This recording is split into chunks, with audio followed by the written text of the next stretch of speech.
enough to satisfy my 4 aunties, ensuring that the air filters weren't clogged with the dust that got into everything.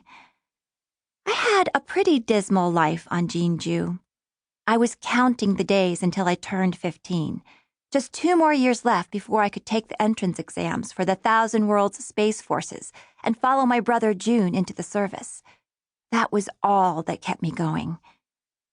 The day the stranger came, though, that day was different. I was curled under my threadbare blanket, stubbornly clinging to sleep, even though light had begun to steal in through the windows. Then my oldest cousin, Bo-Ra's snoring got too loud to ignore. I often wished I had a room of my own, instead of sharing one with 3 cousins, especially since Bo-Ra snored like a dragon. I kicked her in the side. She grunted but didn't stir. We all slept on the same shabby quilt, handed down from my ancestors, some of the planet's first settlers. The embroidery had once depicted magpies and flowers, good luck symbols. Most of the threads had come loose over the years, rendering the pictures illegible. When I was younger, I'd asked my mom why she didn't use charm to restore it. She'd given me a stern look, then explained that she'd have to redo it every day as the magic wore off. Objects weren't as susceptible to charm as people were. I'd shut up fast, because I didn't want her to add that chore to my daily roster.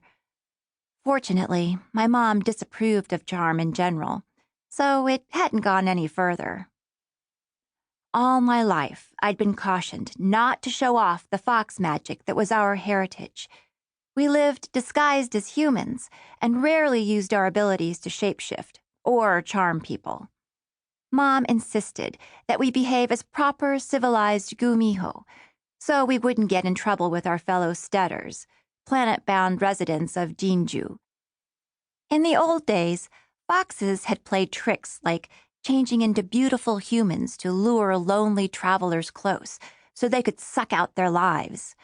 But our family didn't do that. The lasting prejudice against us annoyed me. Other supernaturals, like dragons and goblins and shamans, could wield their magic openly and were even praised for it. Dragons used their weather magic for agriculture and the time-consuming work of terraforming planets. Goblins, with their invisibility caps, could act as secret agents. Their ability to summon food with their magical wands came in handy, too. Shamans were essential for communicating with the ancestors and spirits, of course. We foxes, though, we had never overcome our bad reputation. At least most people thought we were extinct nowadays. I didn't see what the big deal was about using our powers around the house. We rarely had company. Few travelers came to the world of Jinju.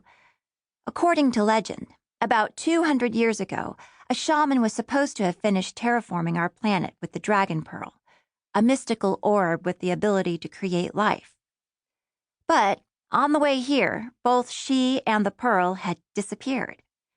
I didn't know if anything in that story was true or not. All I knew was that Jinju had remained poor and neglected by the Dragon Council for generations. As I reluctantly let go of sleep that morning, I heard the voice of a stranger in the other room. At first I thought one of the adults was watching a holo show, maybe galactic news from the pearled halls, and had the volume turned up too high. We were always getting reports about raids from the jeweled worlds and the Space Force's heroic efforts to defend us from the marauders, even if Jinju was too far from the border to suffer such attacks. But the sound from our holo unit always came out staticky. No static accompanied this voice. It didn't belong to any of the neighbors either. I knew everyone who lived within an hour's scooter ride, and it wasn't just the unfamiliarity of the voice, deep and smooth, that made me sit up and take notice. No one in our community spoke that formally. Were we in trouble with the authorities? Had someone discovered that fox spirits weren't a myth after all? The stranger's voice triggered my old childhood fears of our getting caught. You must be misinformed. That was Mom talking. She sounded tense.